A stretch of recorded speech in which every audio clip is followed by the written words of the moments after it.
And welcome all of you to our final In the City for Good Candidates Forum for this election cycle. This evening we'll be hearing from, again, from two campaigns. The one coming up is candidates for the Ward 6 City Council seat, and then following that, the candidates for the council person at large position. Your microphones, as you've noticed, have been muted, and our chat room is closed. We are streaming live to Facebook, and this forum is being recorded. In the City for Good is a grassroots organization formed in 2015 in response to the challenges and opportunities of growth in Rochester, with the belief that all residents should share in the responsibilities and benefits of that growth. Our members are organized into action teams that meet regularly to promote well-informed citizens and participation in civic governance. We host several forums on local issues each year. This is our third round of candidate forums. We can be reached at inthecityforgood@gmail.com. And my name is Dave Beal, and I'm your host and a member of the In the City for Good Steering Committee. Though we believe there is value in witnessing candidates think on their feet and measure their off-the-cuff familiarity with issues, we think it is also useful to hear from them on questions that they've had an opportunity to think about. With that in mind, each year we have provided candidates with questions prepared by our action teams. Each group has submitted 2 questions. For each question, candidates were asked to prepare a 2-minute response. Each candidate in the forum will be asked to reply to the same question. We have also invited the community to submit questions, and we will include those as time permits. Candidates have also been given 2 minutes for closing remarks. They may use that time as they choose. And again, we thank you all for joining us. We have Molly and Craig with us.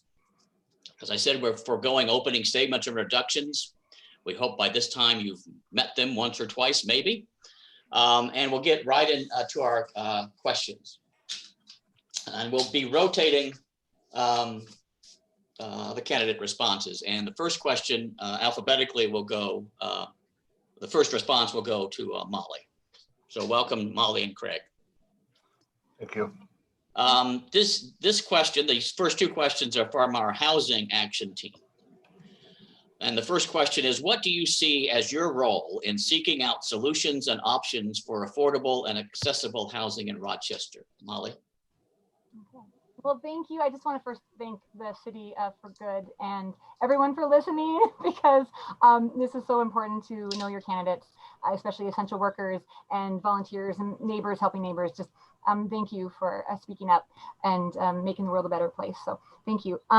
I wanted, this is such a complex issue. Affordable housing the crisis of housing is a moral outrage that people here in America don't have places to live.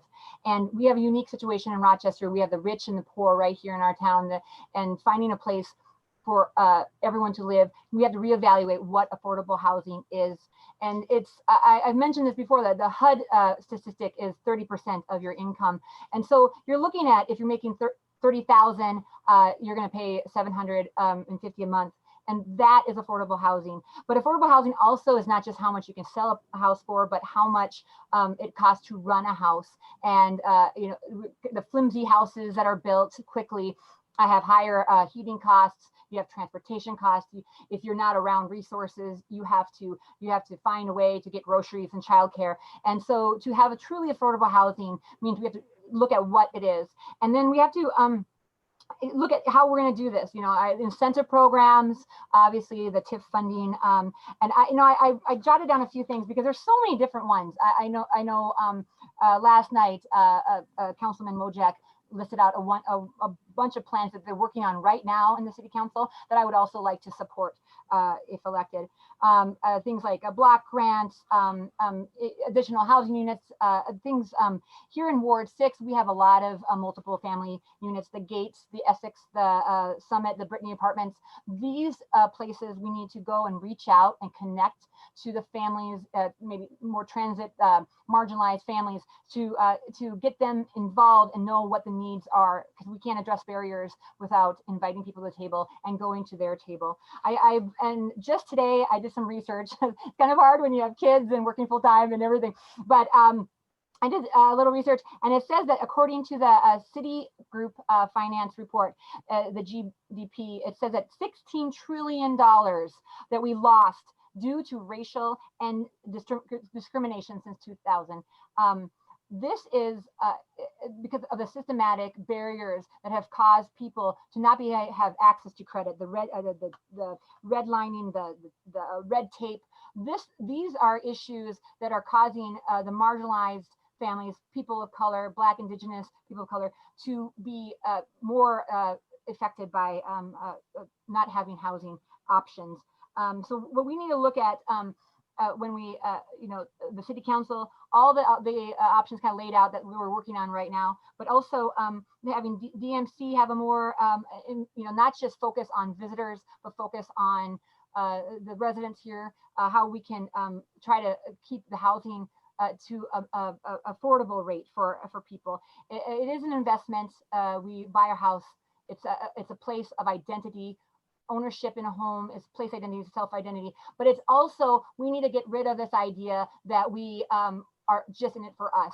Because in order for everyone to have housing, we need to be a community. We need to look at all the options and address the barriers. So, Molly, can I wrap it up? Oh, I'm sorry. Yeah, I did a lot of research, but I just want to say, it's very important that this is a priority, interconnected with many other issues, and we need to address it immediately. Thank you. Thanks. Craig. Thank you, Dave. So we've talked about this before on this forum and others, so I'm going to try and add some new info and thoughts on affordable and workforce housing in Rochester. Again, this is a national issue. This isn't exclusive to Rochester. So one of the things that I think we need to focus on as a city is we need to diversify our housing inventory. There has been such a focus on multi-unit housing and apartments downtown, but we've really ignored and actually fought development. And we need to realize that it's very important that home ownership is important to the stability of Rochester. People that own homes are much more vested in the community. Renters tend to be more transient. So we need to really push for home ownership and not just rentals per se. And there's lots of things that the city can do to make it easier to build workforce housing, and there's programs available, nonprofits that can help with that as well. So we need to, the city council needs to take the reins on this. They need to stop taking direction from the staff and actually start giving direction to the staff. And we need to think outside the box. If you look on the GIS in Rochester, you'll see that Rochester, I believe, is the biggest landowner in town. And I can speak from my neighborhood, about 3 blocks from my house in the northeast corner of Mountain Hills. The city cleared out a stretch of woods, and it's just been sitting empty. Utilities are to the curb. Why can we not put 6 houses, 6 twin homes there? It's not going to hurt the neighborhood. That would actually benefit the neighborhood. It would add tax base to the city instead of vacant land with no tax income at all. And you're not raising property taxes to get more money. We need to start looking at that. Look outside the box. Look at vacant, unbuildable lots for things like community gardens. The land's just sitting there. Let's use some of it. Again, we need to support programs like First Homes Land Trust, and they could take those empty lots and put houses on them and keep those prices down. Community development and building and safety, as I've said before, they need to be streamlined. They've been given direction from a council on how to do that, and it hasn't been implemented yet. And then, of course, our city fees need to be cut back. Back in the day when you built the house, the city got the return on the city's investment to put in your sewer, water, and electricity in the 100-year life of that house. Now it costs a homeowner or a builder $900 just to hook up to the power grid. So we need to get rid of, that's one fee, $900 to get power to the house. Yet the city and RPU is still going to gain money off of that for the next 100 years. So we need to get back to where things used to be with that. And of course, all the other fees and the sewer fees and whatnot. So, and I want to touch base with the DMC. The DMC is not responsible for our affordable housing. They are an Let this economic be your last point. Yep. They're an economic facilitator for downtown. And housing is really just not their wheelhouse. So that's some of my viewpoints on affordable housing. Okay, thank you all. Yeah, sorry about that. No, you're fine. I just trying to keep us close to the 2 minutes. Yep, I'm passionate about it. All right. The second question also comes from the housing group. Many solutions have been proposed to address the lack of affordable and accessible housing in Rochester, and some of you touched on those, both of you. This is your opportunity to talk about which solutions you support and why. So it's a good chance to expand maybe on some of the things you were bringing up. And we'll start with you, Craig. Absolutely. And I did touch on some of these, one of them being home ownership. As I said, homeowners tend to be long-term residents, vested in the community. Renters tend to be more transient. I firmly believe that our community development and building and safety need to minimize their restrictions. We need to allow for builders to build on zero lot line properties. We need to remove or lower the size requirements for homes. This will allow for higher density, which I know some people absolutely love. And if we get those in pocket neighborhoods, it'll minimize any issues with large areas of high density affordable housing. A poster child neighborhood is actually in Ward 6. The neighborhood that was built by the DeWitt's family back in the 70s and 80s, north of 41st Street and east of 18th Avenue. This is the poster child of what we need to start allowing our builders to do. And we also need to, as I said, emphasize on creating downsized homes for our baby boomers that isn't going to cost them additional money. Again, Alton Hills, Gage, Sunset, full of houses that have had our parents in them for 30, 40 years. The houses are paid for, but for those folks to move out of those homes and get those homes into inventory, it's going to cost them $75,000 to $100,000 to get into a downsized home. And a large portion of that can be eliminated by reducing or eliminating some of our city fees. Thanks, Craig. Molly? Well, and why I ran is obviously I'm a big fan of our current council person member, and when she was not going to run again, because this is a huge job, and she has a business and to balance the time commitment, and I knew that it's going to be a challenge and crisis. That's why if elected, I already talked to HR in the Rochester School District and said that I would take a leave of absence to focus on these issues, because they're interconnected. It's not just the issue of having affordable housing. We're looking at livable wages. We're looking at transportation. We're looking at education. We're looking at so many interconnected webs. And when I saw that Mr. Uglin was running back on May 22nd, when I first saw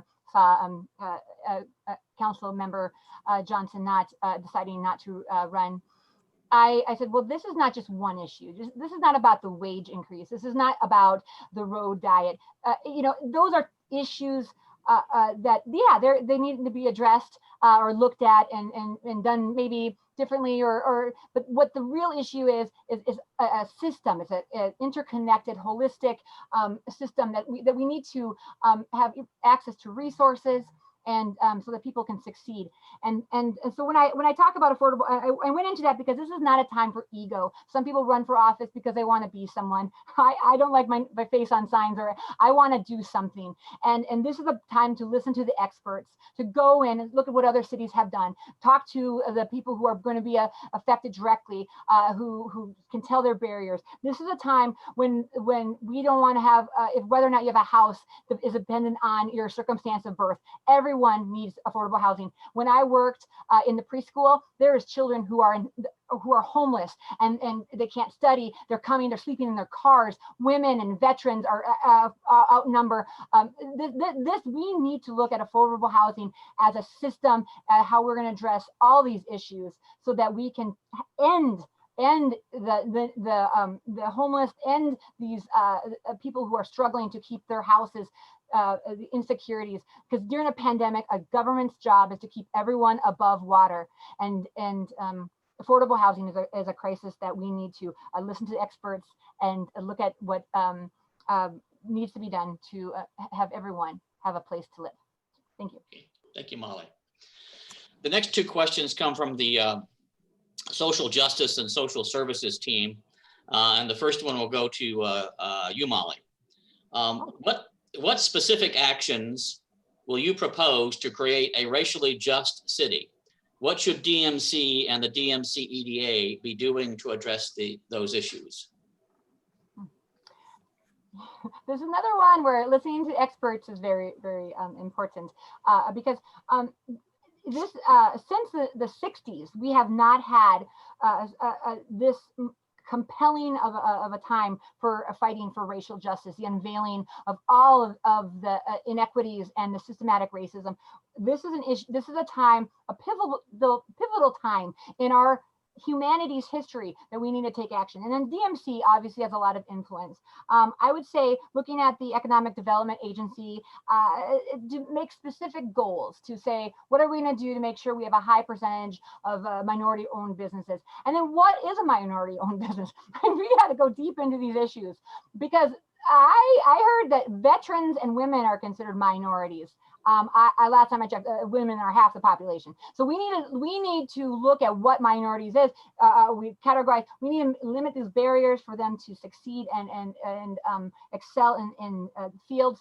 I believe we're talking about like the 28 businesses. I don't know, like incredible amount of people are businesses are going under, and so we need to have DMC looking at how we can keep the Rochester above water, and to do that, we need to reinvent, reimagine, and look at ending all these the biases and the systematic racism that has caused generational trauma. So I don't know. We're back. I've said this before, by the weight and power of all this history and of systematic racism, and we need to find pathways and to create roads to allow some of these barriers to be lessened. There's so many grants for education, like we talked about with the police force. Find out how we can help people get to the education, the resources, so they can have the jobs to that they've been denied because of the lack of credit, because we have whitewashed with white privilege our history. And so I feel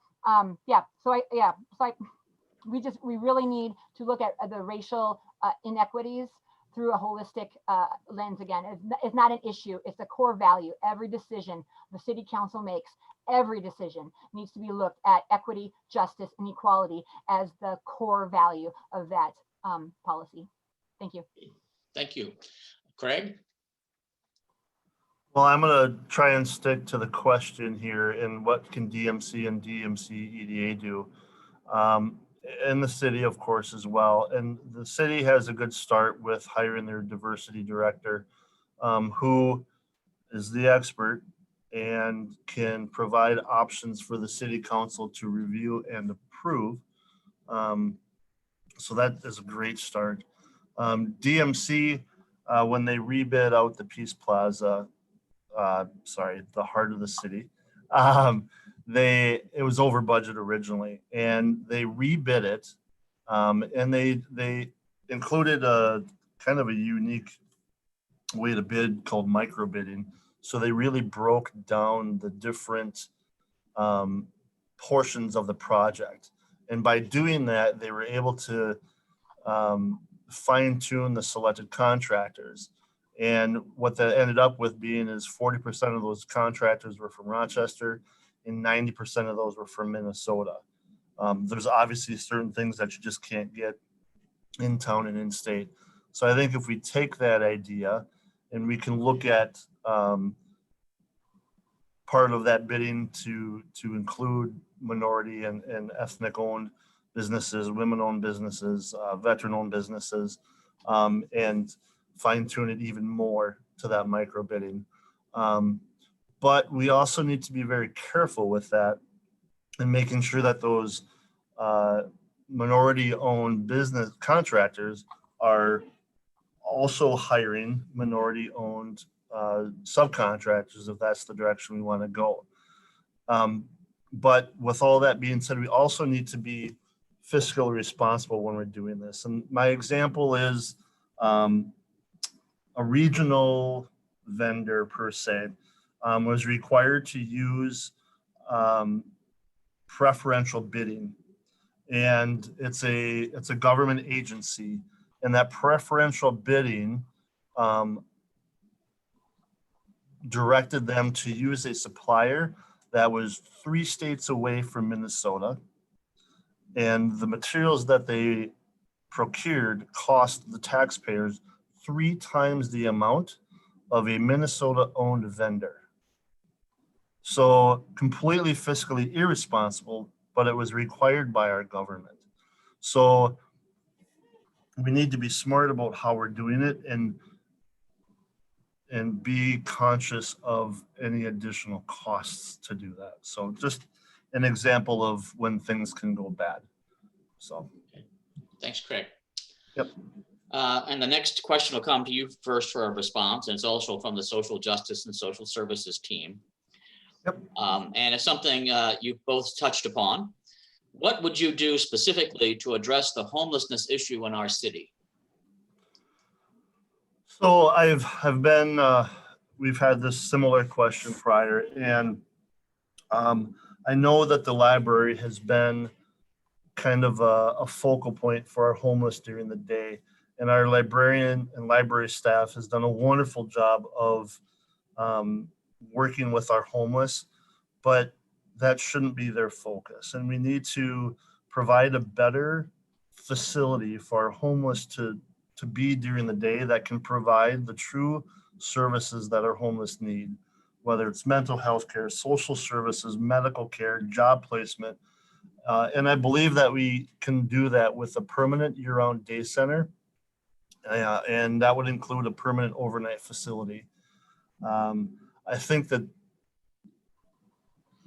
would be a better direction than to increase the size of the library because it's being filled up by our homeless. And I think it would be more respectful of them to give them their own facility. I also, as I said, we'll be able to provide them the counseling that they need, help them with job placement, and help them step up out of their situations into better circumstances. And that would include getting them into some of the trades and apprenticeships so that they have a permanent solution to their homelessness. Okay, Craig. Molly? This, again, I keep saying interconnected. It's an issue that we have short-term fixes. We have warming houses. We have places, this winter is going to be really hard. I just down the street, I went to a small business restaurant and I asked, they said they've never experienced a winter in Minnesota. This winter is going to close businesses. This winter is going to make a lot more insecurity with finances for many people. And so we need to look at these gaps that we have. We have the resources, the gap in resources and the gap of opportunities and the gap of healthcare and all these gaps. We need to close these gaps. We need to find the barriers. The interconnected of this, if we want to solve long-term homelessness, people who are experiencing, one paycheck away. I've talked about myself working full-time for the Rochester Public Schools, where we're taking care, we're connecting, we're uplifting our future. And I work for a poverty wage under $15,000 a year, and that 700 of my colleagues work for that or less, paycheck to paycheck. And it takes one bad step off the wrong curb and you're homeless. A lot of we need to address this. When I taught English in China, I saw poverty. This is the kind of the poverty we see here, people being treated like homeless animals. We need to find a solution to end this. This is a moral outrage. We need to look at universal wage. We need to look at raising the livable wage. We need to look at the resources of transportation, affordable housing. We need to find a way to end poverty. And if we end poverty, we end homelessness. And so this is the time to change. To look through history, great things have come after crisis, because we reevaluate who we are and what kind of legacy we want to leave behind. And the homeless, the people experiencing homelessness, the children that I worked with in the school district, at the community schools and in the preschools and the Head Start and all of these wonderful, beautiful children need to have a home. And we need to we have to, as a society, elect the leaders who have volunteered in the trenches, who have gone and been there to try to make the world a better place. And in order for us to end homelessness, we end poverty. Thank you. Okay, thank you. The next questions come from our age-friendly action team, and the first response goes to you, Molly. We know from surveys that a majority of Rochester residents prefer to live in walkable neighborhoods that offer a mix of housing and transportation options and are close to jobs, schools, shopping, entertainment, and parks. These preferences, coupled with the rapid aging of the United States population overall, will continue to boost the demand for smaller homes and more compact neighborhoods. As small houses or apartments that exist on the same property lot as a single family residence, accessory dwelling units can play a major role in serving housing needs. Do you support ADUs as an affordable housing option? And how do current Rochester ordinances provide for accessible dwelling units? Are you satisfied with those ordinances? We need to improve on those ordinances, of course. ADUs are phenomenal. One of my reasons for running is to amplify the voices of the underrepresented and to protect and be there for the most vulnerable of our population. And that is children, that is elderly, that is people who have the quiet voices. And ADUs are phenomenal. What people do in their backyards, their property, to build a house for your family, for another family in your backyard, it prevents the urban sprawl. It keeps people closer to the resources. You have connections, intergenetic. You have mental health, being around people. It's a win-win. Yes, I'm a huge fan. A friend of mine, she did this for her mother, and she had a whole bunch of red tape barriers, and it was quite a battle. And so, yes, we have to change the restrictions so that people can do what they need to do on their property, so that we can interconnect and be healing from this trauma, have people have homes over their heads. This is a win-win. Yeah, I mean, the solutions, yeah, the R2X, Sony, I mean, all the things I don't want to keep, the things that Councilman Wojak was saying and that are being done right now. But we need to make it more accessible for people to have homes. And in a housing crisis, in a pandemic, when people are becoming homeless, this is a wonderful option to have available. Thank you. Thank you. Craig?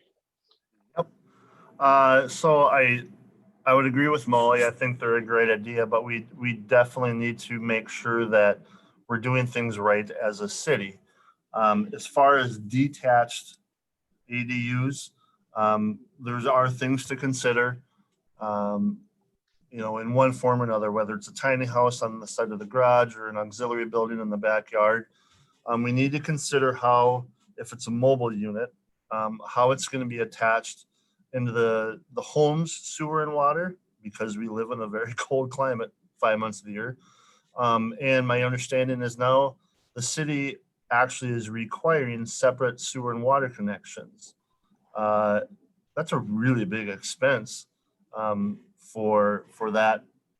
But on the flip side, we need to consider what the additional toll on the water and sewer systems are with our ADUs. So there's several things to look at with detached units. As far as attached units, I look at that as when I graduated college, I didn't have a lot of money, so I had roommates. So how would it be any different to have family members living in another portion of your house? And I think that's awesome for, when we look at multi-generational families. I've got friends that do that.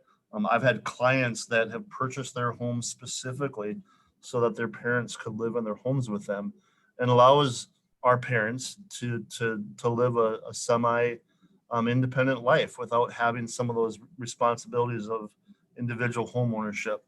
And you get built-in babysitters that way too. So that's pretty awesome.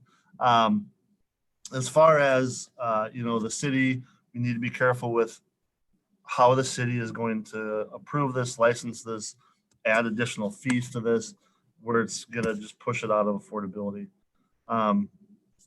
So again, with those ordinances, we need to be very careful on what the city does so we don't price it out as far as requiring additional hookups. And like I said when I started, the additional toll on the utility system, to me, whether you have 3 people in the house or 8 people in the house, it shouldn't matter how they're related.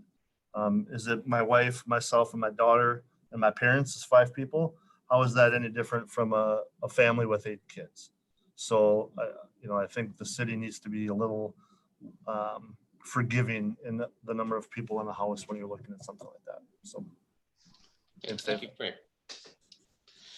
The next question is also from the Age-Friendly Action Team, and Craig, the first response goes to you. In addition to making a difference in the community, civic participation helps individuals stay connected, one of the fundamental principles of healthy aging. A recent survey by In the City for Good's Age-Friendly Action Team found that 97% of the respondents agreed that opportunities for older adults to participate in decision-making bodies is important.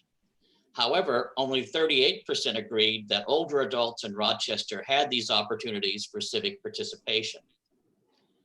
Participatory budgeting is a democratic process in which community members decide how to spend part of a public budget, giving people real power over real money. Would you support neighborhood-level participatory budgeting projects as an opportunity to promote civic participation and empower neighborhoods to participate in their own development? Yes.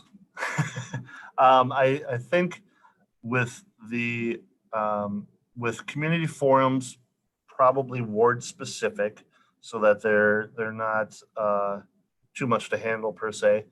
That would be a great opportunity from your council person to get feedback from our constituents. And I think that needs to happen early in the process. I also think that the city council needs to be much more involved in the budget planning process. In lieu of the city staff directing the city council on what to do, the city council, especially right now, we need to get out maybe some small hatchets and axes and start chopping off some of the fat and the gristle on our city budget. As far as the public forums, the Alton Hills Drive forum that was held up at Hoover, I think completely surprised the city staff and how many people were up there. I think it was well over 350 people. So it showed that the community does want to be engaged in major decisions in their neighborhoods and in their wards. As far as other community engagement, I know Mayor Norton has mentioned many times that there are several open seats on different city boards that we're begging for people to participate in. So that would be a great chance for people to have some say in the city the city is run. But I think most importantly is that you need to vote for the candidate that you feel is most competent and a communicative council person that feel is going to represent your thoughts fiscally in regards to this to the city. And I think it's very important that that council member, as I said, is communicative, answers calls, answers emails in timely manner. I know with prior council members that communication or lack of was very frustrating for a lot of the citizens in our city. Okay. Molly? Well, these forums are kind of tough because I mean, I prefer, like look up and research. I love to research. When I was in Washington, D.C. on Capitol Hill, I love to go to the Library of Congress and look up bills and why laws are made and how policy affects our world. But now when you're in these, first time ever, of course, ran for public office.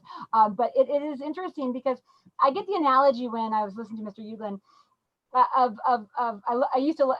love horses, and people have these blinders on, like the horses. They don't see other people's barriers, and we have the workhorses and we have the show horses, the ones who are running for office to make their career, and those who are in the trench and doing the work. And so the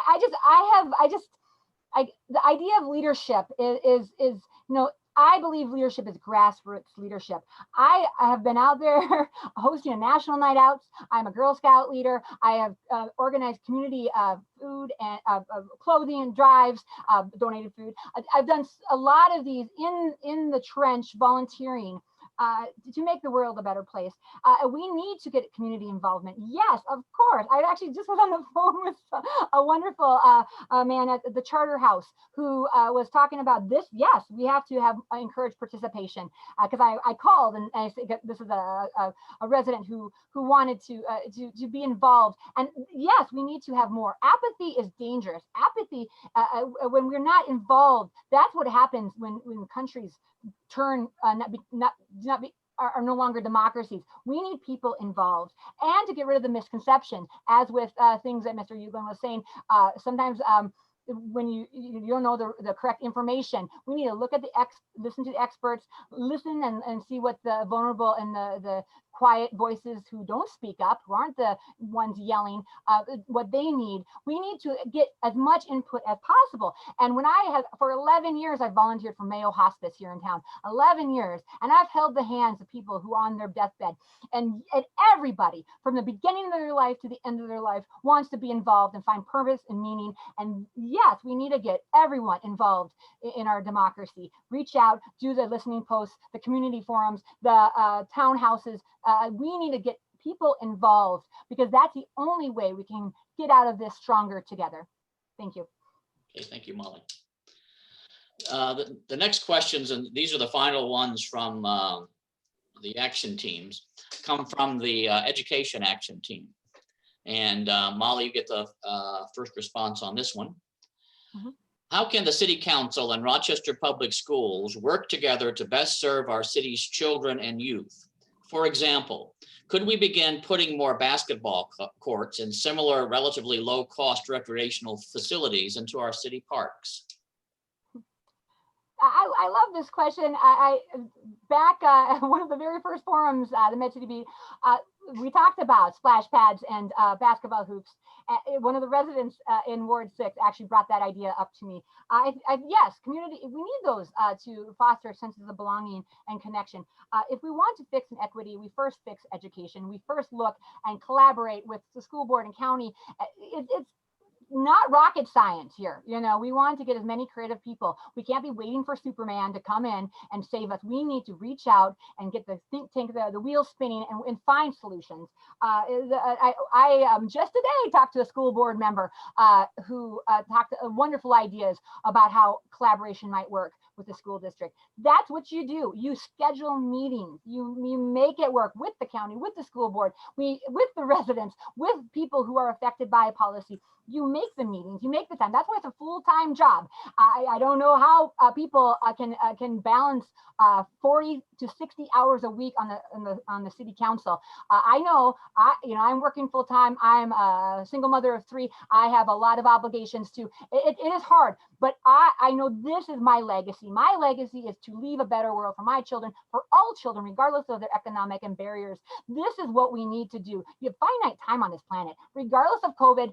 Everyone only has a few decades to live. We get people involved, collaborate, talk to other agencies. This is, we need bold, passionate leadership. We need people who are humble enough to say, I don't know, let's talk to the experts. We need people who are leaders who are in there because they are stakeholders. I'm a stakeholder. My essential worker coworkers are stakeholders. I'm surrounded by stakeholders who need us to succeed. I'm not really answering a digital divide, looking at making affordable housing with, oh golly, there's so many options, and I just go so passionate.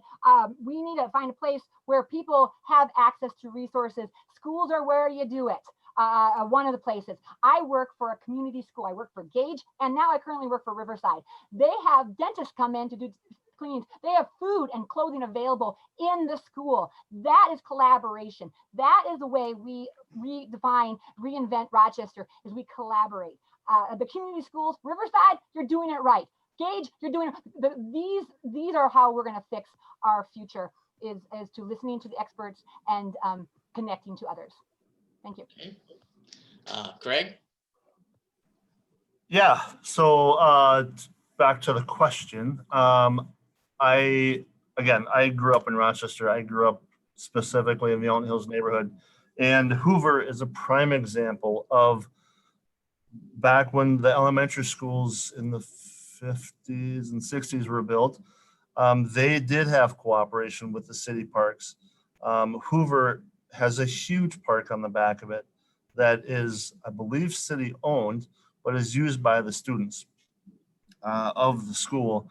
And the new elementary school being built up on Overland Drive has been a city park for 30 plus years. But the long-term goal was for that park to be the future site of the new elementary school that they're well into the ground on now. As far as usable items in parks, specifically, if we're gonna build and add basketball courts, I would make them multi-use. And I think it's a great idea. Number one, it's gonna get kids back outside and off their electronics. But when we do the basketball court, let's make it multifunctional so that people can play pickleball and kids can play foursquare, and let's paint a bicycle park on it too, so kids can ride their bikes off of the street. Specific answers to how we can make those things happen. And if budgets allow, let's get some lighting on there so that the kids can play at night or in the early part of the night, and feel safe out there. And even adults can get out there after hours, after the kids are in bed. As far as working with the school district, we need to bring respect back to that relationship that has obviously been not part of city council communications with our school district. So just much better communication with our school district on things like that. I would like to see regular meetings between the Rochester City Council, our school district, and include the county, include DMC, include Mayo, so that everybody knows what everybody else is doing, and we're not stepping on others' toes. We're not duplicating efforts. Other than that, there's a lot of different ways to improve that, but that's a pretty good start. Okay, thanks, Craig. We're about 10 minutes from our closing, so I want to at least get 1 or 2 community questions in. And these are questions, though, if you sat in on previous forums, you've heard them already, but these are questions that you did not get in advance. The first one, I'll just sort of shorten the premise of this, the question that is asked. The thrust of the question is that the pandemic has brought some changes to how employers and employees are working. Many employees are working at home, And in some instances, it looks like that might be a longer term arrangement beyond the pandemic. That's resulted in less employees coming downtown. Given that and other kinds of changes that we're going through, the questioner is wondering if the transit plans that we have that assumed a certain level of traffic should be put on pause until we better understand what's going on, or if we should continue with those transit plans as they are currently intended. And Craig, I think that goes to you first. Yes. So I haven't hidden my opinions on this at all. I truly believe that the bus rapid transit grant and project needs to be put on pause. We really do need to see what our future is in downtown Rochester before we spend, which is now up to $120 million of a project that is restricted to one roadway. And the reason I emphasize that is I spoke with a property manager that deals with a lot of low-income families, and those low-income families are not living on 2nd Street. And we talk about getting transportation to these families, but they don't have the money to have the car necessarily to drive to the west lot. So we need to bring the buses to them, and we need to make it more convenient. And by spending all of this money on one corridor is not having much, if any, impact on those families that really do need the public transportation. I would much rather see that money spent on revamping our current transit system and adding buses so that they can run at longer hours and take care of those service workers that are downtown and elsewhere in town much later than the buses currently run. So in my opinion, it definitely needs to be put on pause to see what's going to happen with Mayo employees. And I think we need to reevaluate how we want to put in such a permanent system, not even knowing if we're going to need it in the future. Okay, Molly? I hear Mr. Euglin's concern because I talk to people who have similar concerns. We have to cut wasteful spending. We have to, we have to stick by a budget. I shop. You can see this is a Goodwill shirt. I know the value of $1, but also during a time of crisis, we should not cut transportation options. People are suffering. This is one of my platforms. Not my platforms. They're my values: equity, justice, and environment. So when you start looking at making a public transportation more accessible, it's a win-win. You're helping people. Yes, we don't know what's going to happen with COVID, but we are going to grow as a city. I suspect that's going to happen. So invest in transportation is very needed. And another misconception is where the money's coming from, because to my understanding, the 120 million, a lot of that, if not most, is from federal and state dollars. And I know it's taxpayer dollars, but it's not Rochester. So we have money to work with to invest our infrastructure and transportation. We can have small businesses cluster around and open up their doors when people are using the transit. We can support small businesses, support the environment, support transportation for people who do not have it. I just again with the horse, or maybe even the boat analogy. We're in a big storm, a huge storm where our planet's dying. We have the COVID. People, my neighbor a few weeks ago ended his life. Another neighbor died of alcoholism. These people are dying not of the virus. People are dying. This is a pandemic. This is a storm. We're on boats, and you can't see people's barriers. So to say that we just look at the employees of Mayo Clinic and say, well, people don't have transportation. So I'm a huge supporter of making resources accessible, and so investing in the bus transit system would look at the future. And I think that's the way we get out of the trench, is to look at hope and success in the future. Thank you. Okay, thank you. And I think we've got time for one more community question. The city has now the statutory right to set the speed limit on streets in Rochester. The original recommendation by the public works staff was 20 miles per hour on low traffic residential streets. Do you support a speed limit of 20, 25, or leaving it at the current 35 miles per hour on low traffic residential streets? And Molly, this goes to you. So students I know are crossing guards, right? Just safer is better. As a biology teacher, you look at your anatomy, and if you get hit by a car going 20 miles an hour, or if you get hit by a car going 30 miles an hour, there's a big impact, a big difference. We need to slow down streets in residential areas because kids are there, parks, areas that have young children, the vulnerable, the elderly, or anybody who doesn't cross the street fast enough. And then I know there's a hands-free law, but I still see people looking down at their phones or their radios or whatever, your high-tech gadgets, and those people are going to hit somebody. I talked about Elton Hills, going too fast. A race car speed hit some ice and flipped into my friend's snow angel that her kid made the day earlier at the same time. Those children would have died a day if it was a day difference. We need to slow down traffic because it supports health, well-being, safety. It's maybe an inconvenience, not an oppression. We need to make sure that people in our city are safe and have well-being. Thank you. Okay, thanks, Molly. Craig?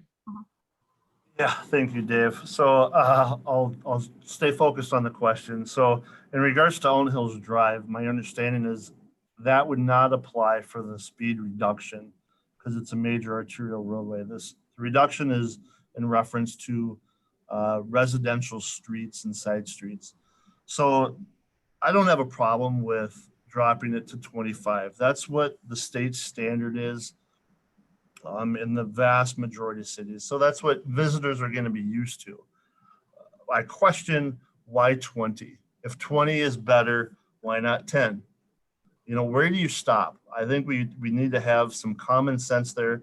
Yes, the faster you're traveling, the greater the potential for injury. But there needs to be a little bit of common sense in what people are used to. Because if you've got cars doing 20, and you've got an out-of-towner coming up behind them doing 25 or 30, sooner or later that's going to cause some concerns. So,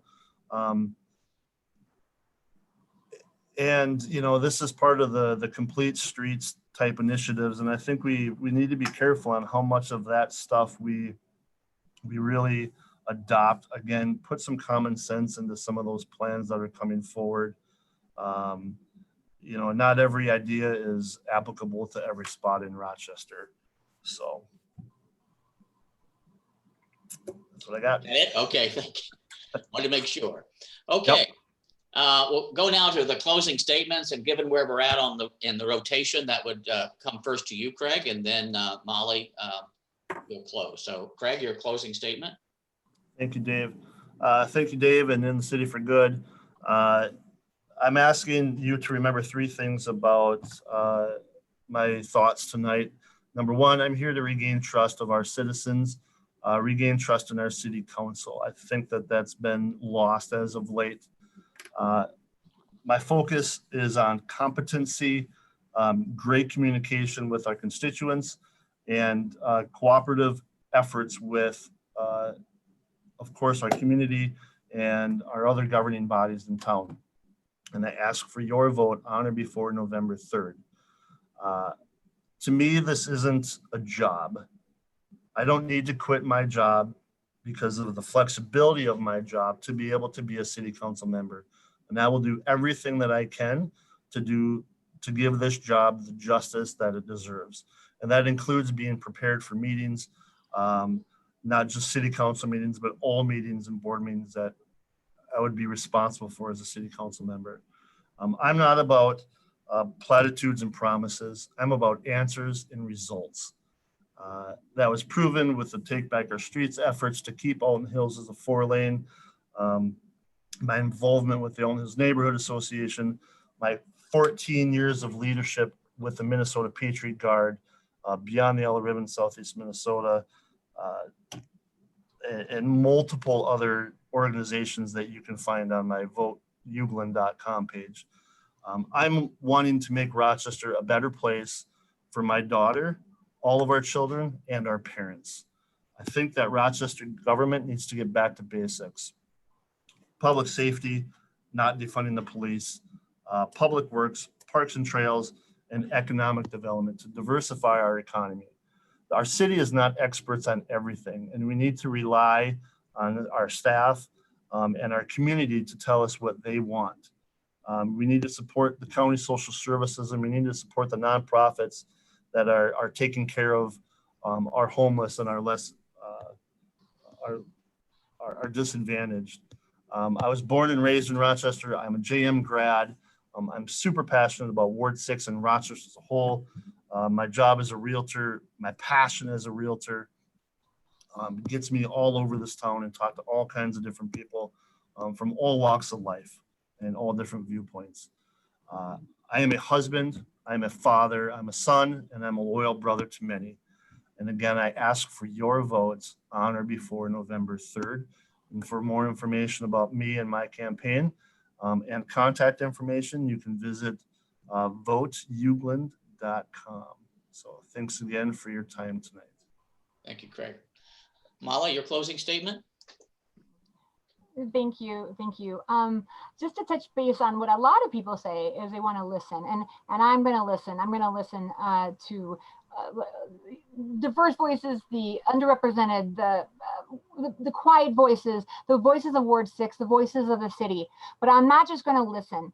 I'm going to listen with the intention to act, to vote, to take your words into deep consideration, regardless if you vote for me, which I really hope you do. But regardless if you vote for me, I am going to speak for you in Ward 6, because we need to be together. We're a village. When I was a little, I think of these amazing heroes I've had: Justice Ruth Bader Ginsburg, Maya Angelou, Mr. Rogers. When I was younger, I would I had these heroes that had values, intrinsic values that they voted on, that they spoke about, they validated fears, they destigmatized the mental health issues that people were struggling with loneliness and despair, which is happening right here. We're going to go to more funerals in this winter because it's going to get really hard in COVID. We need someone who keeps people above water in this storm, knows the barriers. When I was a little girl, I would do my chores, and my parents would say, you do chores because you're part of a family. We are part of humanity's family. We only have a few decades to live, finite time to leave a legacy. We need to reevaluate. I mean, I'm here talking to you. Who knows? There's many people my age who are dying of COVID. You don't know how long you have. And so we want to make it better for people, cut wasteful spending, do all the things, make sure that, we have a budget and we have a future, but we need to vote for the people who vote on equity, justice, environment, who sees through the lens of interconnectedness. We need people who have are stakeholders in this, a proven track record of grassroots leadership, volunteering, and being in the trench to lift people up in the darkest times. Only light can drive out darkness. That's what Martin Luther King Jr. said. Love can drive out hate. We need to keep people above water. And so I ask you to vote for me. Transparency is trust. Beg is safe, but transparency is trust. My website, molly2020.com, is very transparent because I want everyone to know who you're voting for. So please visit that. Call me up. I do have like a busy world right now because when I'm elected, obviously I'm going to be full-time, 100%. But we're all keeping our heads above water. And so call me. I will return your call. Tell me your issues. I'm going to listen with the intent to act. I am speaking for the underrepresented. I'm speaking for the vulnerable. I'm speaking for your voice to empower you and to speak truth to power so that everyone, regardless of their circumstances of life, can succeed. Wishing you health, happiness, and hope. Thank you. Thank you, Molly, and thank you, Craig, both of you for being part of our forum tonight. In the City for Good is really founded on the notions of civic participation and civic governance and the responsibilities we all have for that. But we know that some of us from time to time take on special roles serving in office or standing for election, and we certainly appreciate that you two are doing that. And we wish you luck. Both candidates have provided you their websites. We encourage you to go follow up on those. There are plenty of forums this time around, and they've all had opportunities to speak on these and other issues, and we'll have a few more opportunities to do so. And we continue urge you to keep track of those options as well. So thanks, Craig and Molly. And you're of course welcome to stay. We'll take our next forum is with the candidates for the councilperson at large position, and I see both of them are in the room. We will start at 7:35 as we advertised, to make sure that people who are planning to show up then have the opportunity to start at the beginning. So we'll have a few minutes break. We'll continue to be recording and streaming live on Facebook. And Kathleen and Brooke, I'll turn your mics on in just a moment. And then we'll sort of get started and set up and try to start on time at 7:35.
Kathleen, I see you're looking at your notes. I've asked you to unmute.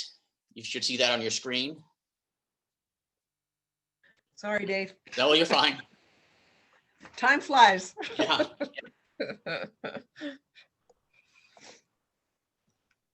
And Brooke, you're unmuted. Yep. Can you hear me? Yes. Okay. I think both of you understand what the format is. If you have any questions, please ask, but let me just go over it so that the folks joining us understand what you know. We'll have we'll go through the questions. Candidates have been asked to give a 2-minute response, and we'll just rotate those alphabetically. So I think the first response then would go to Brooke. And the candidates have been given 2 minutes for a closing statement, and depending on where we are in the rotation, that'll be the first person to speak then. So it's 7:35. I think we'll get started. You've probably all noticed that your microphones have been muted. The chat room is closed. We are streaming onto Facebook and recording the forum. In the City for Good is a grassroots organization formed in 2015 in response to the challenges and opportunities of growth in Rochester, with the belief that all residents should share in the responsibilities and benefits of that growth. Our members are organized into action teams that meet regularly to promote well-informed citizens and participation in civic governance. We host several public forums on local issues each year. This is our third round of candidate forums. We can be reached at inthecityforgood@gmail.com. My name, as you see on the screen, is Dave Beal, and I'm your host and a member of the In the City for Good Steering Committee. Though there is value in witnessing candidates think on their feet and measure their off-the-cuff familiarity with issues, we think it is also useful to hear from them on questions they've had an opportunity to think about. With that in mind, each year we have provided candidates with questions prepared by our action teams. Each group has submitted 2 questions. For each question, candidates were asked to prepare a 2-minute response. Each candidate in the form will be asked to reply to the same question. We have also invited the community to submit questions and will include those as time permits. Candidates have also been given 2 minutes for closing remarks, and they can use that time as they choose. We thank you all for joining us. Those of you who are with us on Zoom and may be listening in on Facebook, and those who may be joining us later to watch a recorded version. As we forgo opening remarks, and so we'll get right to our questions. And Brooke, as I said, you get the first response for this first question. And this comes from our education action team. I'm sorry, nope, it doesn't. Housing. It doesn't. It comes from, this is my last forum, thank you. I know, you're There you hanging in go. there, Dave. You can do it. This is from our housing action team. What do you see as your role in seeking out solutions and options for affordable and accessible housing in Rochester? Yeah. Well, first of all, thank you for having this forum as yet another way to reach our community. And thank you everyone for joining tonight. As we're getting started, I'd just like to make sure everybody knows that I have a lot of information in my positions on my website at brook2020.com. So if you have any desire for more information, please do take a look. Okay, affordable housing. So obviously this is such a key question right now. There are no easy solutions to it. And will only become more challenging as our city grows and we continue to add more jobs, especially in our service sector. I believe it's the city's role to dig deeply and be creative in using our toolbox and exploring options for increasing affordable housing.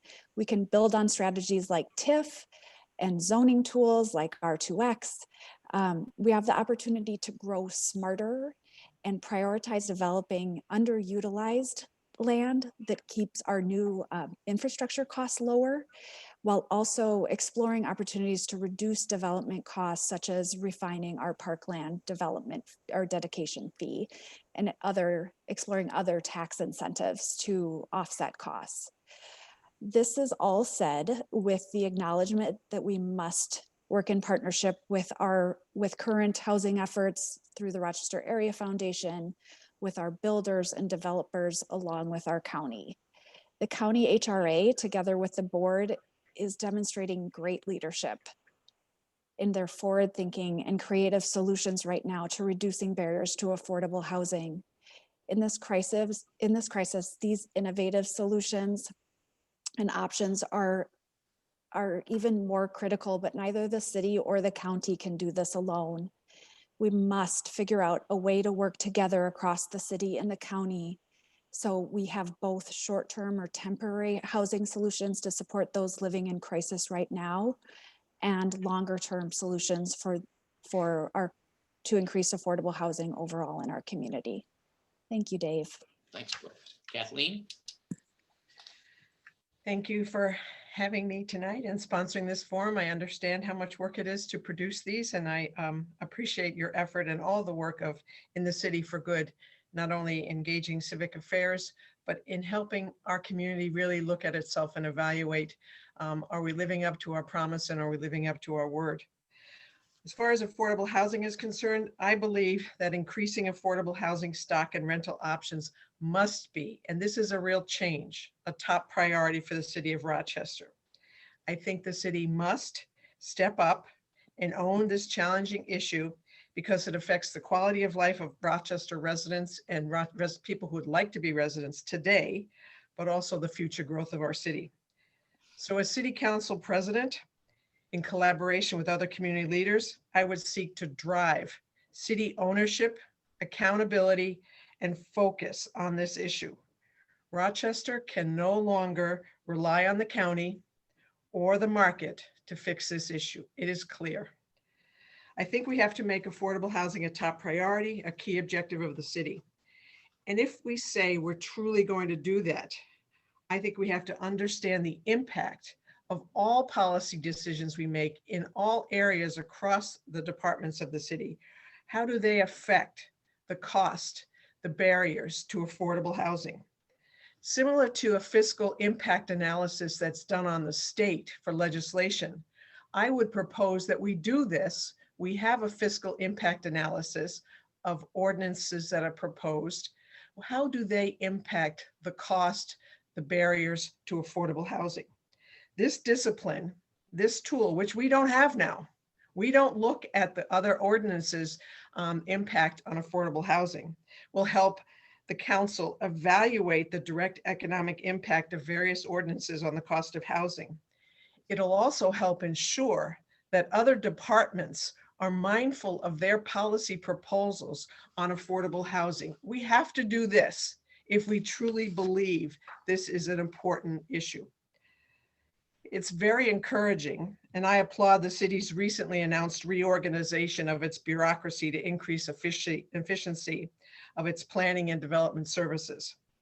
And if elected, I will work with the council members on good oversight to make certain that this reorganization of the planning department succeeds in reducing barriers, increasing efficiency, and speed to market of affordable housing that we so desperately need in Rochester. Thank you. Thank you, Kathleen. This next question also comes from the housing team, and Kathleen, you get the first response on this one. And both of you have sort of touched on this, and this is an opportunity maybe to expand on something along those lines. Many solutions have been proposed to address the lack of affordable and accessible housing in Rochester. Which solutions do you support and why? Kathleen?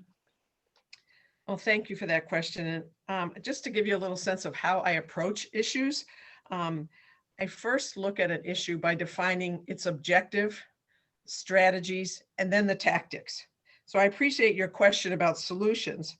And I think as president of the city council, I would want to engage all the council and the administration to define a shared objective of increasing the supply and the reducing the cost of housing. We'd have to adopt, as I said, this as a community-wide imperative. We have to make certain that we are focused and view various options of policies through the lens of impact on affordability of housing. And I propose that we adopt affordable housing as a primary objective of the city and have the strategies and tactics and metrics to make certain that everything we're doing makes that kind of a difference. So some tactics I'd want to see would include, as I said a minute ago, develop an affordable housing impact assessment tool, evaluating the impact of other policy proposals on the cost of housing. We have a tendency in Rochester to layer on costs, sometimes unintentionally, but the consequence is, the unintended consequence is sometimes just increasing costs. So this impact assessment tool would be helpful. It would help the council evaluate specific impact of various ordinances on housing affordability. It would also help ensure that the city departments do not promulgate policies that make housing less affordable. The second thing I'd like to see is establishing a rental rehab program that encourages and supports rehabilitation of rental properties. This would help in keeping rents more affordable by both providing market rate financing gap loans and streamlining the building and safety permitting and inspection process. Third area, I think the city has to make a real dollar investment in housing, not a rhetorical investment, but a dollar investment, not just a statement of commitment. I would like to see the city put a line item in their budget, annual budget, dedicating dollars to a housing fund that coordinates with Olmsted County HRA, local businesses and nonprofits, such as the Coalition for Rochester Area Housing, hosted by our Rochester Area Foundation. This collaborative effort has successfully laid the groundwork for more aggressive and robust funding. The The city should be at this table and should be a contributing member at this table. We have to put our money where our mouth is. And finally, I think another tactic I would support would be to conduct an inventory of all the city properties that are owned and conducive to housing development.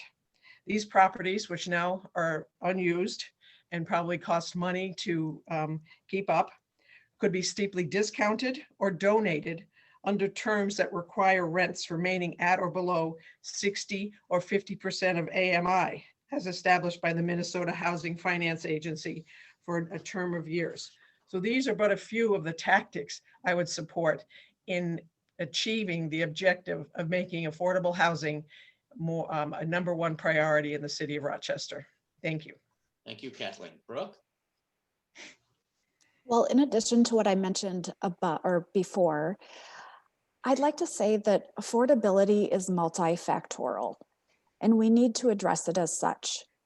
To keep building a strong, diverse workforce, we need to promote affordable living, not just affordable housing. This means policies and supports related to childcare, transportation, workforce development opportunities to support people in their career pathways.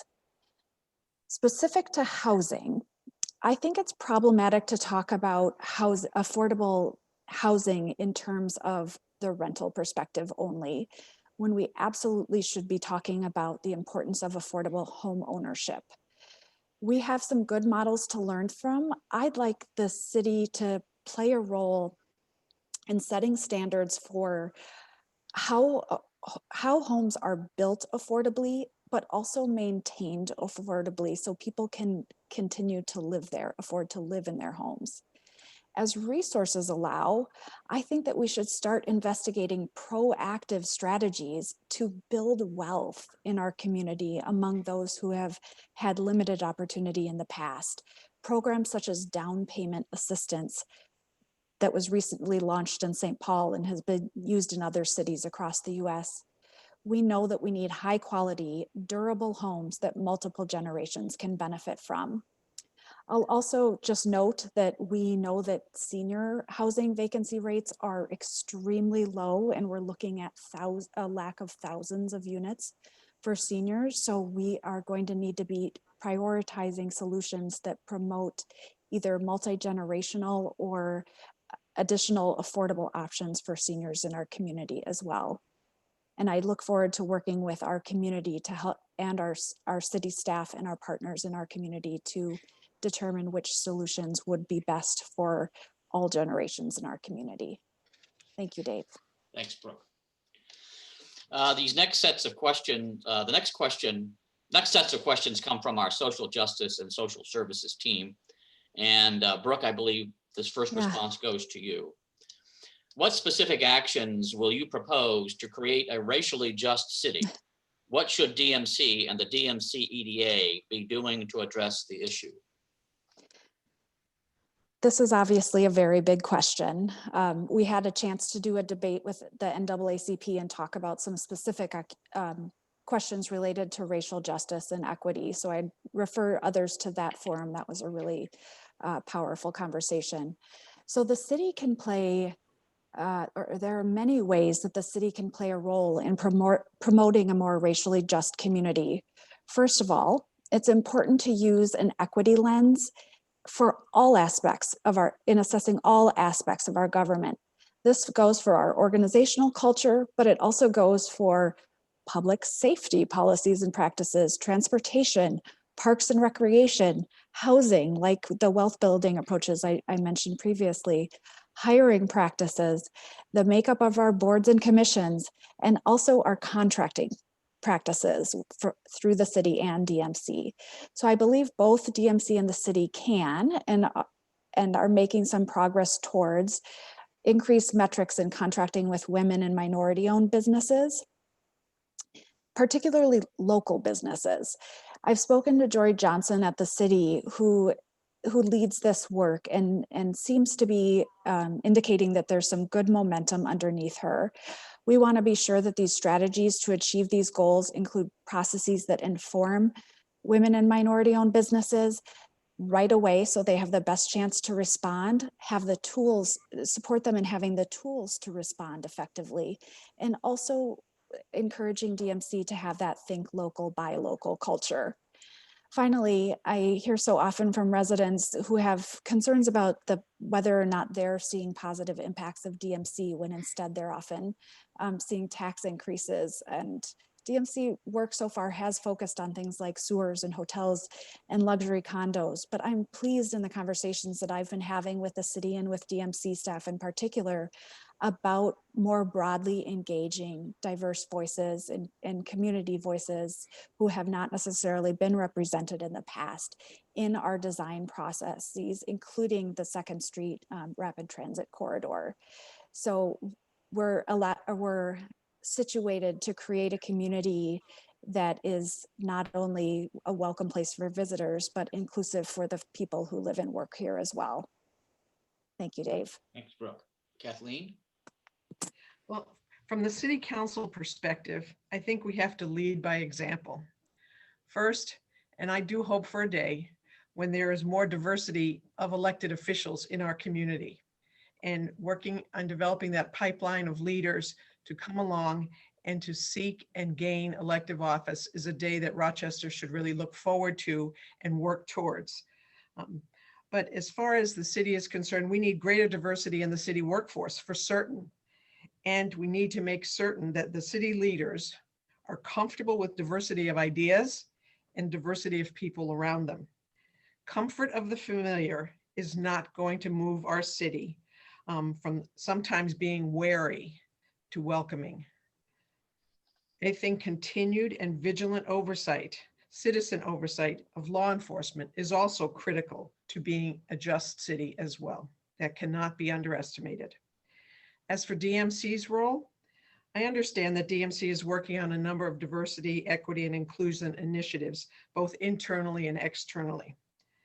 From the internal perspective, I've heard that they're reviewing their 2021 work plan objectives through the lens of DEI to identify, change, and implement more just practices going forward. From an external perspective, DMC is conducting very inclusive co-designing process for rapid transit. It's also specifically focused on growing more minority and women-owned businesses, something I've participated with in the chamber, to help increase the number of MBE and WBE companies in Rochester and award and contract winners at DMC. They're also, I think really importantly, conducting air quality monitoring system throughout the city in collaboration with partners to monitor air pollution, particularly in environmental justice census tracts. One of the things I think is most important too for DMC to do is to continue to monitor the BEAM metrics very carefully. I think those are very, very helpful in examining not just outputs, but outcomes and living up to the promise of DMC and the commitment to they are working towards of making this a greater and more just community. Thank you. Thank you, Kathleen. This second question this next question also from Social Justice and Social Services, and Kathleen, the first response goes to you. What would you do specifically to address the homelessness issue in our city?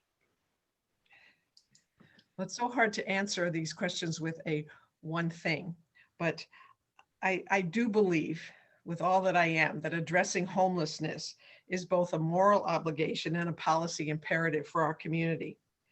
The city has to take an active, collaborative role in addressing this problem. It's no longer acceptable to assume that the county, with its social services arm, will handle it alone, or is it the responsibility of the nonprofit community? All parts of government, county, city, state, federal, the school board, have important roles to play in addressing this complex issue, as well as the private sector, chamber, Mayo, and other nonprofit organizations. I was pleased last winter to be able to partner with the city and the county and Mayo on the development of the warming shelter. We learned many lessons during that time, as we have now during COVID as well. And one of the most important lessons is that the root causes of homelessness are as numerous as the critically necessary solutions. The needs of a family experiencing economic dislocation because of temporary unemployment are so different, and the solutions are so different than the needs of someone suffering with serious mental illness or addiction or a criminal record. So we need to look at the individual. One size is not going to fit all here. And we have to work with them, the county, social services, nonprofits, everyone, to work together to meet immediate shelter needs, but in work on the long-term solutions like increasing access to mental health, addiction programs, increasing the affordable rental stock, and increasing workforce training to get folks who have lost their jobs or need a better job back to work and on a path to a more secure job and employment path. As I said, many causes, many solutions, all best done together. The city must own its responsibility and use all of its tools to eliminate the barriers to creating affordable housing options and collaborate with the other partners in seeking the many solutions that are needed for this complex problem. Thank you. Thank you, Kathleen. Brooke? Excuse me.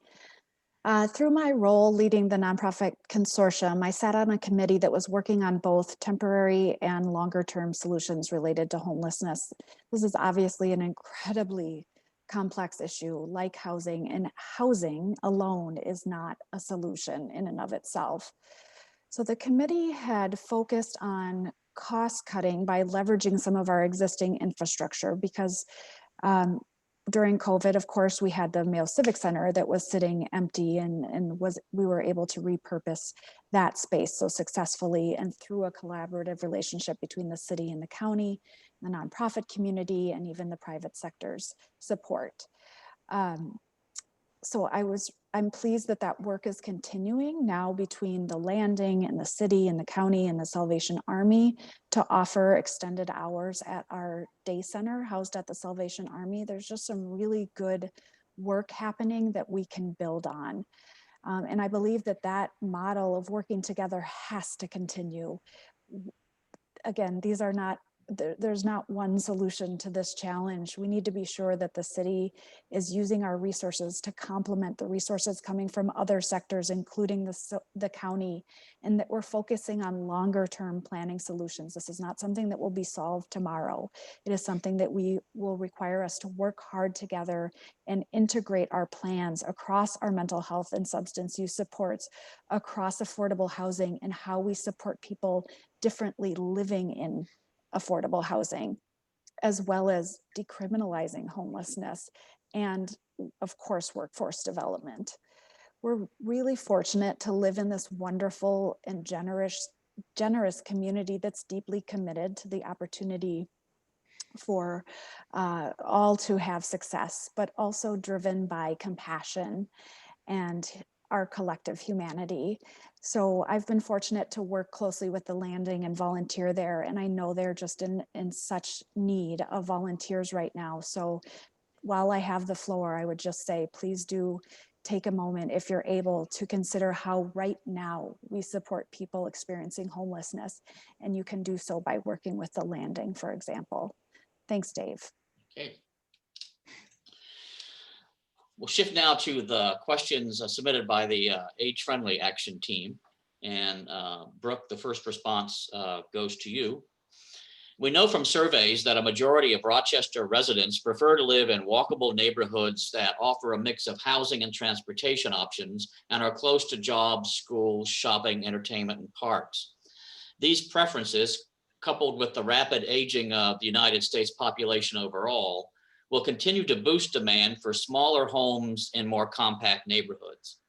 As small homes and apartments that exist on the same property as a single family residence, accessory dwelling units, or ADUs, can play a major role in serving housing needs. Mm-hmm. Do you support ADUs as an affordable housing option? And how do current Rochester ordinances provide for ADUs? And are you satisfied that these ordinances are sufficient? This is a great question. There's so many potential strategies to increase the age friendliness of our community. So with my background in urban planning and public health, I often talk about creating walkable, rollable environments to make sure that people of all ages can get around, not only in our downtown, but in neighborhoods around our community. So specific to ADUs, I think that they are absolutely a key piece of the puzzle in promoting affordable housing as a way to generate income for homeowners, create affordable spaces for occupants, and potentially support multi-generational family living situations as our community ages, like I was mentioning before, and the increased need for housing for older adults. I'm really pleased that our city is working towards this approach and has included elements in our comprehensive plan and zoning approaches that would enable this ADU approach to happen. This has helped greatly in other communities that I've lived in, and it's I think just part of the puzzle that we need to be considering as we think about these multiple options for increasing affordable housing. This ADU approach upholds the value of smart growth and infill development, like Dave was mentioning, that are outlined in our comprehensive plan, that add density and use existing infrastructure in a family-friendly, neighbor-oriented way. So for me, it's a win-win, as long as the city removes some of the barriers to making this happen. So right now, there's language that that creates many restrictions for adding additional dwelling units. And I know that they vary based on whether they're attached to an existing structure or detached, but having the inclusion in the comprehensive plan that this is an approach that we value as a community sets the expectation that we can now support new language or removing barriers so ADUs can be part of our community. Thank you, Dave. Thank you, Brooke. Kathleen. Well, yes, accessory development units can certainly play an important role. They can reduce pressure on the housing market, meet needs for smaller households, aging population who want to downsize, creating a new housing option with significant expense of the land acquisition, without the significant expense of the land acquisition, and they're environmentally friendly. So yes, I do support accessory development units as an important housing option for our community. And I'm pleased that it's among the options proposed in the R2X zoning. It's a good first step. I think that this provision allows for development, as I said, for vacant parcels within previously developed areas served by public infrastructure. And ADUs are one of the three options outlined in the R2X. One is being the cottages, level work units, and the ADUs. What I've read about the increased development of ADUs sometimes requires modification and very good collaboration with planning and elected officials and administration in real time. In talking to a number of the builders, right now the demand for ADUs does not seem to be growing, or I'd say significant. So I think more education on this opportunity is important. And I also think one of the barriers that should be removed is right now, the ADUs are in a limited allowable area in the R2X district. So I think one of the main barriers, if the city is really serious about this, is including the opportunity for ADUs in other areas of the city. So I think that should be re-examined. And I think the public really would benefit from more education on the value and the opportunity for accessory development units. Thank you. Thank you, Kathleen. The second question from the age-friendly action team, and Kathleen, this goes to you for a first response. In addition to making a difference in the community, civic participation helps individuals stay connected, one of the fundamental principles of healthy aging. A recent survey by In the City for Good's age-friendly action team found that 97% of the respondents agreed that opportunities for older adults to participate in decision-making bodies is important. However, only 38% agreed that older adults in Rochester had these opportunities for civic participation. Participatory budgeting is a democratic process in which community members decide how to spend part of a public budget, giving people real power over real money. Would you support neighborhood level participatory budgeting projects as an opportunity to promote civic participation and empower neighborhoods to participate in their own development? Well, I'd certainly support participatory budget development, but as a part of my major commitment to strengthening the inclusion of neighborhoods in public policy decision-making in the city council on all issues. I'm running for city council because I think I can do three things and do them well based on my experience. One, I know I can manage a good meeting where disagreement is allowable, encouraged, but not division. I strongly believe in debate, but not division. Second, I would like to do is to bring the city council together with the administration to create the agenda for the city council meetings. I think now it's somewhat disproportionate in the administration creating the agenda, disproportionately more than the city council. So I want to bring the voice of the people to the creation of that agenda. And third, and this relates to your question, I want to try to develop, in collaboration with other members of the city council and the mayor, a new brand of outreach where the people don't just come to the city council to voice their opinions once every other week on an issue, but the city council goes out into the community, into the neighborhoods, into collaboration with the neighborhood associations to solicit opinions, to have informal and formal hearings on key issues, to develop work groups outside of City Hall, gathering the input of individuals and doing it together as a city council. So the member in Ward 2 understands the concerns of the people in Ward 6. That is what I'd like to have. And budgetary decision-making or community decision-making on budgets would certainly be a top priority, because there's no more important document in this city than the budget, which is truly the statement of our values.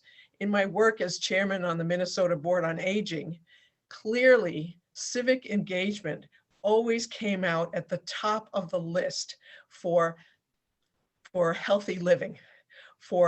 It was good for the community and it was good for the individual.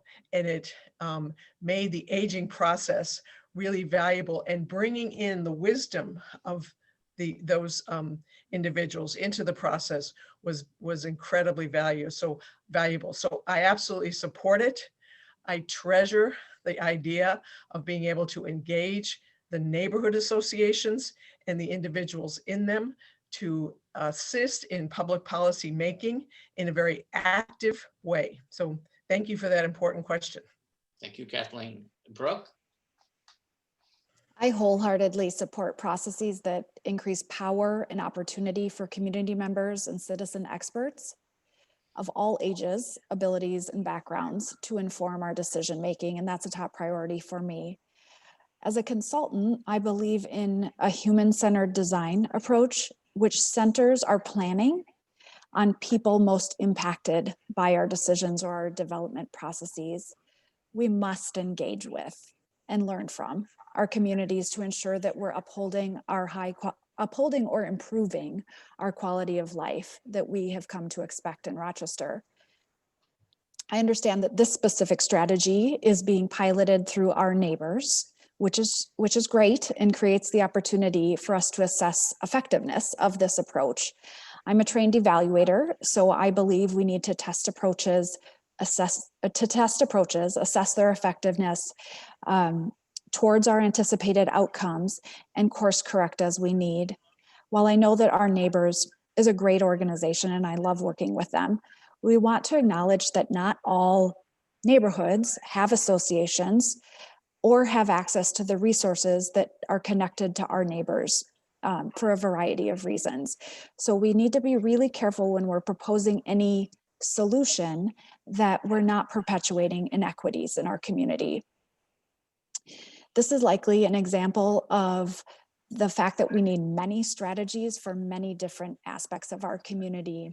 in order to lift up our community's voice in decision making. Thanks, Dave. Thank you.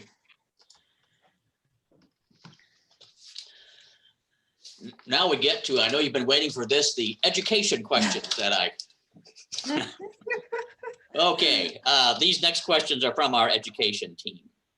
How can the city, and I believe, Brooke, this first response goes to you. How can the city council and Rochester Public Schools work together to best serve our city's children and youth? For example, could we begin putting more basketball courts and similar relatively low-cost recreational facilities into our city parks? Good question. Interesting idea. I will say that along with the county, it's essential that our new city council work very closely with our new school board together to be using our resources really wisely in the face of the budget shortfalls we're looking at for 2021 and potentially beyond. We're serving the same population, and our budgets have all taken these incredible hits, at least for now. So while there may be programmatic approaches that we as the city and the county and the district can work together on, including such a specific strategy, I think that we need to focus on giving our youth the very best chance to thrive and succeed in their education by focusing on other underlying issues that really enable those kids to be successful. So issues around that we can collaborate with our school district and county around housing that we've talked a lot about, transportation, food security, access to technology, mental health supports, career pathways and career development, and other underlying issues of inequity is a major priority for me and what I think we should be working closely on to actually move the needle on youth outcomes. So I also think that our youth have a lot to say about what sort of programming we should be supporting or should be promoting to support them. So it's of course always good to have our government learning from our youth and making sure that their voices are heard in our decision making instead of a bunch of government agencies sitting around thinking about what might work for youth. So I would say underlying issues and engaging youth in making decisions about what would be best for them. Kathleen? I was really grateful for this question because it spurred me on to do some research on communities where the collaboration is good and where it is not. And it's clear from that, not extensive research, but some, that when school boards and cities don't work together, kids suffer, the students suffer. And from reading that, some things I think we've seen, sadly, a time when the school board and the city did not work as well together in dialogue as it might have. So some actions I would strongly encourage that we think about going forward is a more formal linkage between the school board and the city. Not just individuals on the city council and the school board, but the institutions. I think it would be great to work together on some shared priorities, identify some to work on it. I think it's important for our youth and our voters to model teamwork and have a transparent and well-defined, understood, and respected division of labor. Sometimes lack of respect and wandering over into the other person's sandbox does not create the best atmosphere and the best results for our kids. So more communication and respect for each other is imperative. Most importantly, I think the school board and the city council should celebrate our students. And I've seen some communities that do that really well, formally and informally, with all the other agencies that touch the lives of the students. I'd like to see that as well. Another area of opportunity, I think, for the school board and the city council to work together is in advocacy. We share an interest in receiving the optimal funding for our community, for our schools, for our city government as possible. And we can work together in advocating at the state legislature, at the federal legislature, from issues like funding to things like Cradle to Career. I'd also like to see the city and the school board work together on outreach. I think it would be great if the two organizations could hire grassroots organizations, folks who are working in communities of color, who are really in the trenches with students, and employ them jointly and share results and collaborate on things like internship programs. I think the city could also do things like help the schools with their kids lighting more of our basketball courts. I mean, MLK Park should be lit, you know, through to curfew time, but that could be done, and it would be a great service to great opportunity for those kids and people in the community to work with them. So I think there's a lot more that can be done.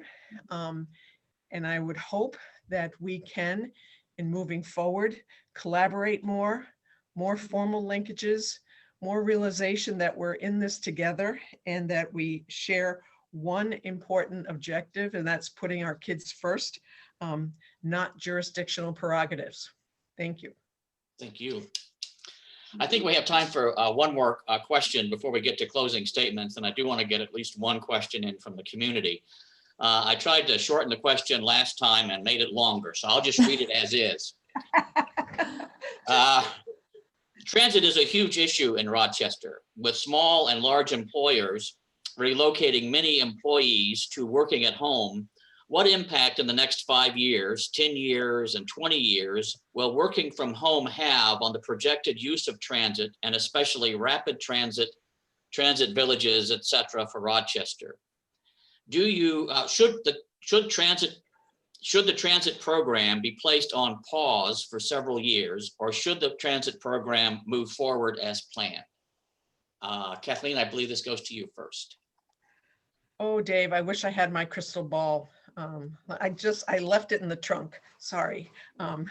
But so should it move forward? Today, I was really fortunate to be briefed on a study that is being done right now to evaluate the economic impact of COVID on our community and on DMC and its growth for the next 20 years in particular. We're looking at three kinds of scenarios. So I think we're really fortunate in this community to have that kind of foresight to really do that sort of economic modeling. And within a few months, we're really going to have some answers on what the future might look like if we get a vaccine by December, mid-spring, or early fall in 2021. So I think the best answer to your question is, right now, I think we are in a watchful waiting situation to see what the macroeconomic and the microeconomic impact of COVID is going to be on our community. But clearly, it's going to be different than we expected before. The new normal that is going to emerge is not going to look like a year ago. So I do think there will be adjustments to planning that have to be made. But to say it's right now with certainty, I think it should stop, would probably be I'm not fully informed yet, but in a few months, there'll be a lot more data from which to make a really wise decision on that important question. Thank you. Brooke? So obviously the city council's role is to assess the best interests of and perspectives of our community in combination with what our experts on staff or that are consulting with the city and using data they have access to figure out how we weigh every decision with a close look at the impact on the budget and of course in our community, in our business community, and on residents. So this is a really good example of how we need to be taking a very close look at what's best for our community across the board. So not just our business community, not just residents, but across the board, and take under advisement what our recommendations are based on the data that we're now having access to. I lived in St. Paul during the light rail development down University Avenue, and I saw the detrimental impact on the budget of those businesses or the future of those businesses along that development route.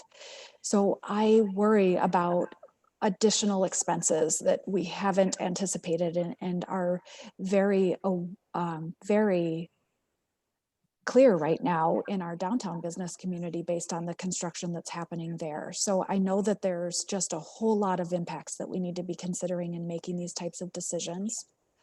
All that said, even as COVID has changed the landscape of our community, we do need to continue looking towards our future and making sure that we're supporting the visitors who come here, who utilize our businesses, and the residents who are here and also accessing businesses and moving around our community.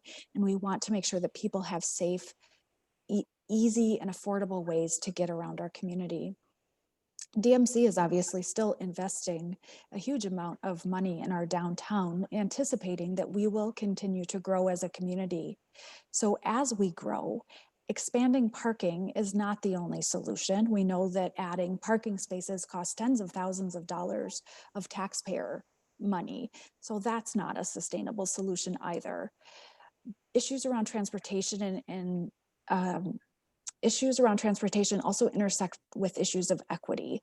So as we look at who is leaning on transportation or alternative forms of transportation to get downtown, we're often talking about those in our service sector who are coming downtown, who help keep our community running. So I don't think there's an easy answer. It's a sort of an awkward timing of having to make decisions right now when we do need some more information, and we'll have a bit more in the coming months. But I think that it is the city council's role to be continuously weighing all those different perspectives and making the best recommendation for our community. Thanks, Dave. Thank you, Brooke.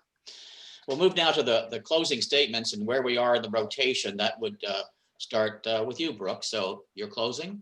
Yeah, thank you so much for the conversation tonight. Well, I believe you should support me as your candidate for City Council President, because I'm not only a small business owner and an effective and trusted leader in our community, but I'm also a mom of young sons and a daughter of parents who live here too. And I understand that we need to uphold the quality of life and grow it across generations. I'm at the heart of our community's collective efforts to support people and create efficient, just, and thoughtful systems that work together to meet our community's shared goals. I bring a career of nonpartisan independence and deep experience, bringing conflicting stakeholders together to find middle ground and move forward. I'm active within our system to bring business and human services together to make Rochester a better place to live and a better place to do business. Budget shortfalls demand that we be bold and creative and make tough decisions when we need to. But one of my favorite sayings is with breakdown comes breakthrough. This is our chance to innovate around issues that matter to us, to promote equity and support people who live and work here as we consider issues around childcare and transportation and housing. The same old ways of doing things with the same old people is not going to work. I want this community to be the very best it can be for people of all ages, abilities, and backgrounds for generations to come. In this time of uncertainty, it is my sincere commitment to bring our many voices together to reimagine Rochester as a just community, one that is motivated by compassion, courage, and hope. Thank you so much for having me tonight, and please do visit brook2020.com for more information. Kathleen, your closing statement? Well, thank you so much, and thank you for the opportunity to be here tonight in the City for Good and for all of your viewers. I found it so interesting running for office and hearing what people assume of me, even people who don't know me. So I think I'll just spend a little bit of this time here saying something about myself. I am a 10-year resident of Rochester. I was a single mom, raised a daughter who's now in Minneapolis. I'm a grandmother now, an amazing stage of life. I come from working class family. I was the first in my family to go to college, much to the chagrin of my parents, who never understood why a girl would need more education. I was blessed with amazing energy and passion even as a kid, to make a difference, which I've been very blessed to be able to have done throughout my working life in many, many settings and with many, many great teams. I'm running now, much to somewhat my surprise. A year ago, I would not have thought I was doing this, but these are unprecedented times. I believe that we need change, and these extraordinary times demand change. Change in how we view and treat each other, change in what we can and need to expect from city government, and change in how our city council functions and operates within itself and other arms of government. I'm running to promote these changes and help our community through these extraordinary times, from the unprecedented recession to understanding the painful reality of systemic racism in our country and our community. My platform is pretty straightforward. I want to drive an economic recovery for everyone. I want Rochester to be the most inclusive city we can be, and I want to champion a high and sustainable quality of life for everyone. Running for office is not a stepping stone for me. It's a capstone of a career that's been dedicated to making a positive difference in public and private sectors and through community service. I'm running on my record of strong and proven leadership. I offer the voters the learnings of a lifetime, a record of partnership, building and strengthening existing organizations, and developing strong collaborative teams that think outside the box and solve problems big and strong. I offer that to the voters. I want to help successfully navigate these challenging times in collaboration with you, the voters across the entire city. Together, we can and we must become the most inclusive city and create a sustainable quality of life for all. I ask for your vote. I ask you to check out my website, where you can see my position on issues in videos, and many of which are captioned for those who are hearing impaired. Please visit that, vote for KathleenHarrington.com. I thank you again for this opportunity. Be safe and be healthy. Well, thank you, Kathleen and Brooke, for being part of our forum this evening. In the City for Good was founded on notions of civic participation and civic governance, and the responsibility we all have and should take to participate in both. But we also know that there are some of us who take on this special role of serving in office, and to get there, you need to run. And both of you have done that. And we appreciate, one, that it's not easy and that it's challenging, but we also appreciate that there are members of our community who continue to do this important work and to be part of that process of participation and governance. We thank you all for being part of this conversation tonight. I know most of you had to sit and listen, but I think we had some important things to hear from these two candidates. We also thank those who may have joined us over Facebook or who may be listening to this at some later date. So we'll close off this evening. Thank our participants once again, and I'd wish you a good evening and ask you to drive safely, but I think most of you are at home. So get out of your chair safely. Yeah, good one, Dave. Wherever it is you're going next. Good night. Yeah, good night, everyone. Thank you. Thank you. Good night.